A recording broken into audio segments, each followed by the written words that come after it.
आज 21 जून आहे, म्हणजे अत्यंत महत्वाचा आणि आनंदाचा असा दिवस आहे। तो म्हणजे आज जागतिक योग दिवस आहे आणि ह्या निमित्ताने योगाविद प्रोजेक्ट चॅनल तर्फे तुम्हा सर्वांना जागतिक योग दिवसाच्या मनापासून खूप खूप शुभेच्छा। तर मित्रांनो, आजच्या वर्गात आपण हे बघणार आहोत काही कॉमन प्रश्न जे योगाभ्यास सुरू करण्यापूर्वी प्रत्येकाला पडतात की योगाभ्यास कोणी करावा, किती करावा, कधी करावा आणि कसा करावा। ह्या प्रश्नांचं सोल्युशन मी तुमच्यासाठी घेऊन आलेले आहे आणि आजच्या सेशन मध्ये जे अभ्यास आपण करणार आहोत ते खूप इझी होणार आहे आणि खूप जास्त इफेक्टिव्ह होणार आहे। कोणीही किती वय असो, कितीही वजन असो, ते इझिली करून पूर्णपणे त्यांना शारीरिक आणि मानसिक बेनिफिट्स मिळणार आहे। तर सगळ्यात आधी आपण प्रश्न सोडवणार आहे की कोणी करावा। तर 16 वर्षाच्या बालक बालिकेपासून ते 100+ स्त्री किंवा पुरुषांनी करावा। आता तुम्ही म्हणाल की 16 वर्षाच्या आधीच्यांनी का करू नये? तर पूर्ण शरीराची वाढ झाल्यानंतरच योगाभ्यास करावा। त्यापूर्वी मुलांनी सूर्य नमस्कार, शरीराला ताण देणारे एक्सरसाइज आणि ध्यान ह्या गोष्टींकडे लक्ष द्यावं, यांचा अभ्यास करावा। आता पुढचा जो प्रश्न आहे तो योगाभ्यास किती करावा? तर किमान 1 तास तरी योगाभ्यास करावा, नाही तर सकाळी अर्धा तास आणि संध्याकाळी अर्धा तास असा दिवसातून 1 तास, 1 ते 1.5 तास तरी योगाभ्यास करणं खूप जास्त गरजेचं। पुढचा जो प्रश्न आहे तो योगाभ्यास कधी करावा? तर योगाभ्यास शक्यतो सूर्योदयापूर्वी करावा। जर शक्य नसेल तर किमान सूर्यास्तापूर्वी तरी तुम्ही योगाभ्यास करावा।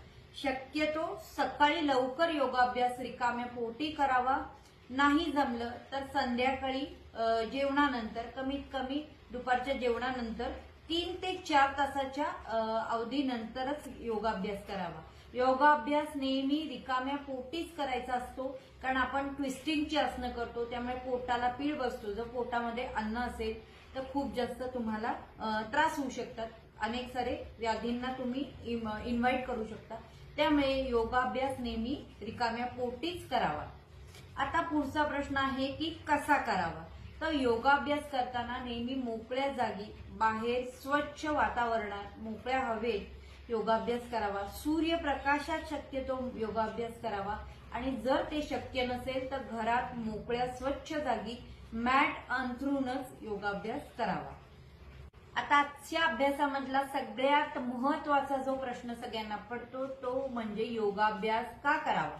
तर योगाभ्यास केल्यामुळे आपल्याला शारीरिक दृष्ट्या आणि मानसिक दृष्ट्या निरोगी, तणावमुक्त, लवचिकता, आपल्या शरीरामध्ये लवचिकता निर्माण होते। आपल्याला एक शांतपूर्ण जीवनशैली जगण्याचा अनुभव मिळतो, खूप सारे हेल्थ बेनिफिट्स मिळतात। कारण योगाभ्यास आपल्या शरीराच्या डोक्याच्या केसापासून ते पायाच्या नखापर्यंत सर्व अवयवांवर, सर्व नसनाड्यांवर काम करत असतो। त्यामुळे आपल्याला हेल्दी जीवनशैली जगण्यासाठी योगाभ्यासाची खूप जास्त गरज आहे। पण आज व्यस्त जीवनशैलीमुळे म्हणा किंवा शरीरामध्ये आलेला आळस, कंटाळा, निष्काळजीपणा आणि अनअवेअरनेसमुळे आपण योगाभ्यास करणं टाळाटाळ करतो आणि ह्याचे परिणाम आपल्याला मानसिकदृष्ट्या आणि शारीरिकदृष्ट्या भोगावे लागतात आणि आपसुकच आपल्या आयुष्यामध्ये चिडचिड, तणाव, राग, द्वेष ह्यांचा समावेश होतो आणि आपल्या आयुष्यामध्ये खूप जास्त दुःखांना आपल्याला सामोरं जावं लागतं।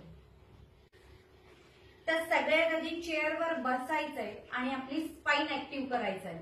स्पाइन ऍक्टिव्ह करणं खूप जास्त गरजेचं असतं, त्यामुळे आपल्या खांद्यांमधला, मानेमधला आणि कमरेमधला स्टिफनेस दूर होतो, हातांमधला स्टिफनेस दूर होतो आणि आपण योगाभ्यासाला तयार होतो। तर अतिशय सोप्या पद्धतीने चेअरवर बसल्या बसल्या आपण हे पर्वतासन करणार आहोत। तर पायामध्ये थोडंसं अंतर ठेवायचंय, थोडंसं पुढे यायचंय, दोन्ही हाताची बोटं इंटरलॉक करायची आहेत आणि श्वास घेत दोन्ही हात असे वरती खेचायचे, palm facing towards the ceiling.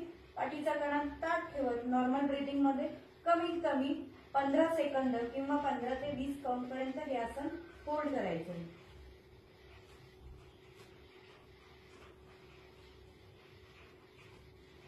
आसन रिलीज करताना श्वास सोडत सावकाश दोन्ही हात साईडनी खाली घ्यायचे. आता पुढचं आसन जे आपण करणार आहोत ते त्रिकोणासन करणार आहोत. आसनाचे शरीराला खूप जास्त फायदे आहेत.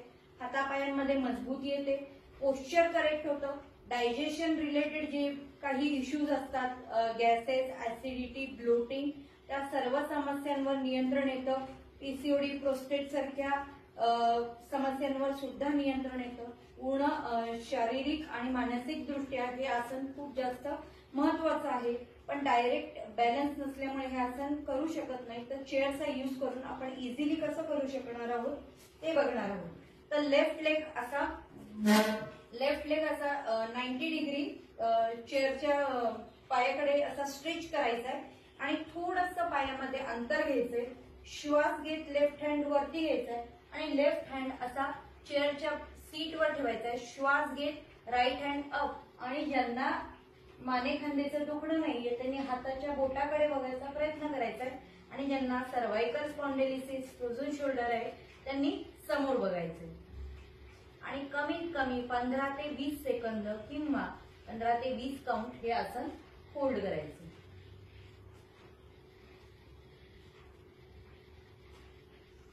पोश्चर करेक्शन साठी सुद्धा त्रिकोणासन खूप जास्त इफेक्टिव्ह आहे. हे आसन आपण दुसऱ्या साईडने करणार आहोत.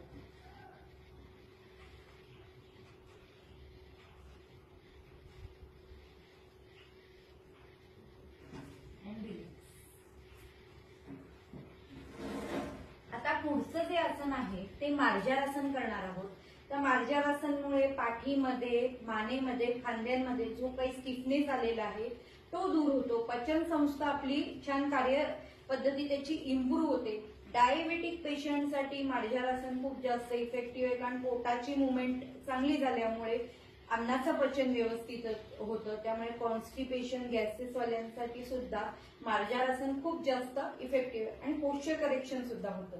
तर बघूयात कसं करायचंय. तर पायामध्ये 1 फुटाचं अंतर ठेवायचंय, दोन्ही हात असे चेअरच्या सीटवर ठेवायचे, थोडंसं मागे जायचंय आणि कंबर खाली दाबत असं वर बघायचंय आणि श्वास सोडत असं खाली बघायचं.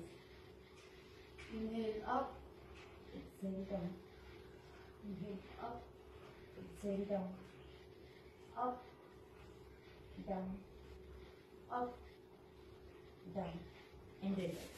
तर कमीत कमी 5 ते 4 किंवा 6 रिपिटेशन करायचे, इझिली करू शकणार आहे. आता पुढचं जे आसन आहे ते आपण करणार आहोत उत्तानासन. उत्तानासनाचा खूप जास्त फायदा आहे. वजन कमी करण्यासाठी उत्तानासनाचा फायदा आहे. डोक्याकडे रक्तप्रवाह गेल्यामुळे तुमचं डोकं, मेंदू शांत राहतो. डोळ्यांचं आरोग्य उत्तम टिकतं आणि केस गळतीची समस्या सुद्धा कमी होते. तर बघूयात कसं करायचंय. पायामध्ये परत 1 फुटाचं अंतर ठेवायचंय आणि आपला टाळू असं सीटला टच करायचं.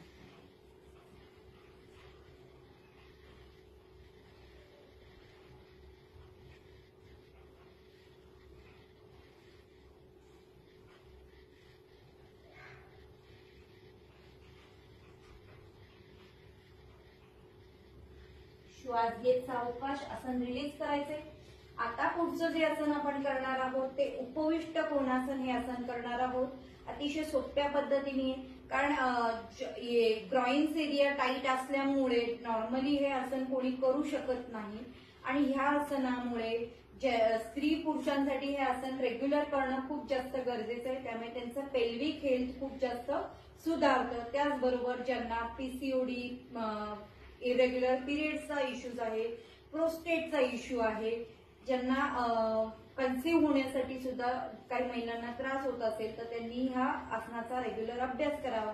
ड्युरिंग मेन्स्ट्रुएशन हे एकमेव आसन आहे की तुम्ही ते करू शकता आणि त्याच्यामध्ये तुम्हाला खूप जास्त रिलॅक्सेशन मिळतं. काही जणांना मांडी घालून खाली बसता येत नाही, तर ह्या पद्धतीने जेव्हा आपण पाय स्ट्रेच करतो तेव्हा तुमचे टाईट ग्रोइन एरियाज रिलीज होतात आणि तुम्ही इझिली मांडी घालू शकता. तर बघूयात कसं करायचंय. अशा पद्धतीने चेअरकडे फेस करत पाय जास्तीत जास्त तुम्हाला शक्य होईल तेवढे पाय असे स्ट्रेच करायचे आणि आपलं जे फोरहेड आहे, कपाळ आहे, ते असं सीटवर टच करून रिलॅक्स करायचे. ह्यामुळे तुमची पाठ, कंबर सुद्धा रिलीज होणार आहे.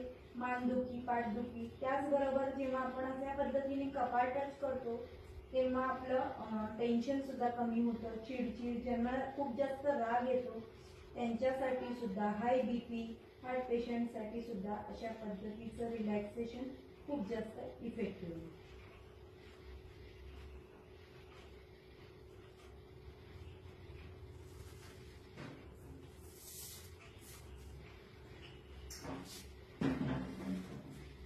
आता आजच्या आपल्या अभ्यासामधलं सगळ्यात शेवटचे आसन जे आपण करणार आहोत ते वीरभद्रासन 2 हे आसन करणार आहोत. वॉरियर पोज असं या आसनाला म्हटलं जातं. आणि ह्या आसनाचा फायदा हा आहे की हे नावाप्रमाणेच वॉरियर आहे, त्यामुळे आपल्या शरीरामध्ये, आपल्या मनामध्ये खूप जास्त कॉन्फिडन्स, खूप जास्त पॉझिटिव्हिटी निर्माण होते.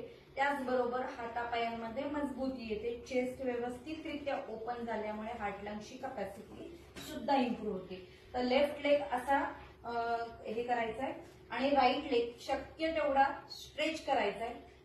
दोन्ही हात श्वास घेत असे खांद्याच्या लेवलला स्ट्रेच करायचे आणि बघायचे लेफ्ट हँडकडे.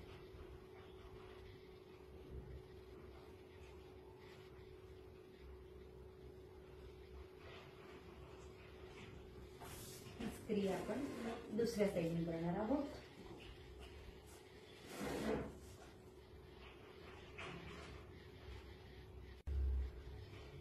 तर मित्रांनो, इथेच आजचा आपला अभ्यास समाप्त झालेला आहे. ह्याची तुम्ही रेग्युलर प्रॅक्टिस करा. फक्त योगा दिनाच्या दिवशीच अभ्यास नाही करायचा आहे, तर 365 दिवस तुम्ही योगाभ्यासाचा अभ्यास करायचा आहे. जर हवा असेल तर आठवड्यातनं 1 किंवा 2 दिवस सुट्टी घेऊ शकाल, पण त्याच्या व्यतिरिक्त तुम्ही कधीही कुठेही अभ्यास करा. रिकाम्या पोटी अभ्यास करा. नक्कीच तुम्हाला शारीरिक दृष्ट्या आणि मानसिक दृष्ट्या खूप जास्त बेनिफिट मिळणार आहे. आता तुम्हाला काय करायचंय, चॅनलला लाईक, शेअर आणि सबस्क्राईब करायचंय. धन्यवाद.